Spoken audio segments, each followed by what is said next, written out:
Austin Opera's company premiere of Fiddler on the Roof debuts the first weekend of February. It's coming up. And joining us now are the stars of the show, Stephen Skybell and Mila Daly. Y'all, good morning. Good morning. Lovely to have you. Okay, Stephen, a lot of weight on you today because you're the one that we've brought in from New York back to your home state of Texas. That is true. So you're really a ringer. If someone's never seen Fiddler, and I was embarrassed to tell you that's me, tell us a little bit about the premise of the show.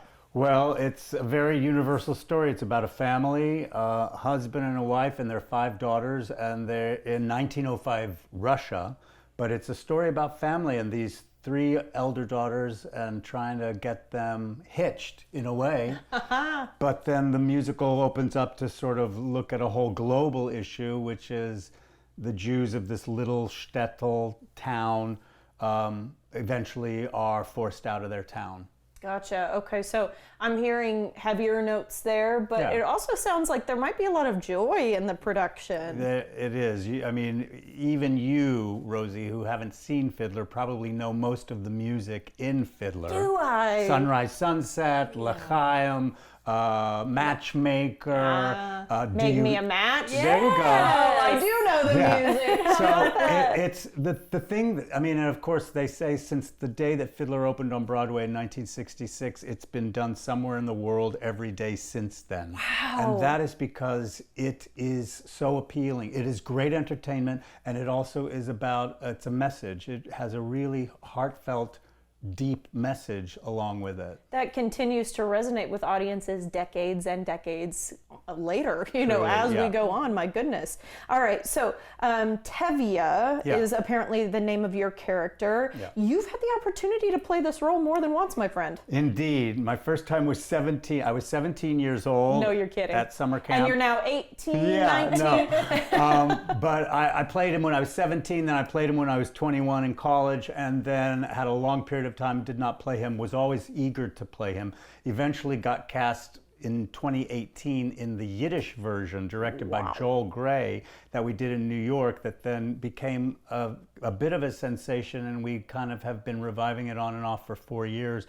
I'm about to revive it up in Toronto. It as well as Fiddler the Musical really struck a chord because it was in the language that they would have spoken. But I've done it a lot, and I've played Laser Wolf on Broadway, and I love the musical, and it's one of those rare opportunities for an actor who has a role that is so meaningful. It is such a, for me, it's such a meaningful role that I'm just delighted to do it over and over and over again with a wonderful new cast every time. Yeah, well, and I know that you guys are really proud of the ensemble that y'all have gotten the chance to work with. Sure. But before we move on, does it feel the same, or does every new production feel different? Different, always different. I mean, I've done one other operatic version, which was in Chicago at the Lyric Opera of Chicago, and the opportunity to blow Fiddler up to an operatic scale with a chorus of, I don't know how many are in this.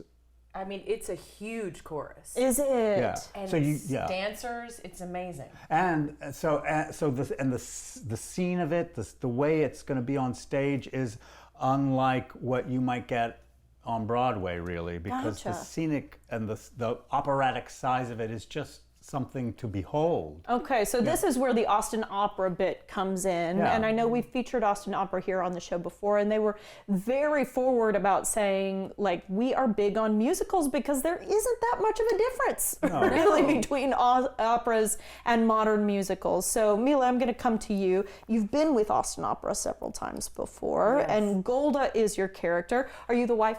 I'm the wife. You're the wife. Okay. Tell us about your trophy wife. The trophy wife. Of course, she's gorgeous. And you've produced 5 girls. Good on you on this show. Impressive work. Tell us a little bit about your character and what makes this production different. Well, she's a strong woman who cares about her family deeply, and she is trying to do everything she can, not having a lot of control, to keep her family safe and keep her family together.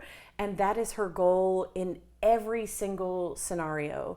And to do this on this grand scale with the best possible cast, the best orchestra in the pit, the best conductor, it's such a privilege because this music is music that everyone remembers, but to hear it on this grand scale and see it on the grand scale is something that will be unforgettable. Well, it's a lot of puzzle pieces coming together, so I want to ask you about how rehearsals have been going as you guys have been kind of heading into the start of the show. How have you been feeling?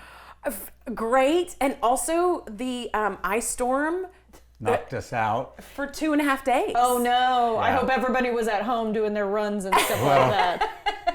binge watching TV as well. A little bit of both. You gotta have some rest in That's there, it. don't you? That's it. I think it's kept us even more fresh. So I think we come to rehearsal with even more excitement, ready to put this show on in a week. Okay, it's exciting. We're kind of coming down to the wire. Yeah. I do want to ask Stephen if you want to add anything to that about getting ready with the rehearsals. Well, just to say the voices in this production, music is music and singing is singing, and to hear these operatic voices take on this iconic music is just such a delight and to the ear. And I've just so enjoyed hearing everyone. I'm not an opera singer, but everyone else has incredible pipes, and it just is a joy to hear. I think everyone will enjoy that. Yeah, ear candy, absolutely. Yeah. And so let me ask you this, Stephen. What do you hope the audience takes away from this show? Well, I'll tell you, growing up in Texas, when the movie came out in 1972, I saw this film and I thought, well, Tevye's like my grandfather. He came to he's going to America. My grandfather came to America. So Tevye, you're going to have a grandson like me, and you're going to be, it's a win-win. But then, of course, as one gets older, one realizes these people are being forced from their home. And so the musical, sadly, is as relevant today as it was when it was written, and in some ways more relevant, because I've said to people, growing up in West Texas, I never personally felt anti-Semitism my entire growing up. And obviously now there is more of that sort of intolerant feeling towards others in the world. And so Fiddler, as well as being incredible entertainment, heart-filled entertainment, it does carry a message that is saying, let's look at our world and see how we can maybe do a little better with those we think are different. And I find that very meaningful and moving to be a part of that story. And so topical, Yeah. as you say. All right, guys, I'm going to say break a leg. I know you've been working hard. Thank you both so much for your time today. Thank you, Rosie. Of course. All right, guys, you want to see this? It's running for 4 days only. So for tickets and more information on Austin Opera's production of Fiddler on the Roof, visit austinopera.org.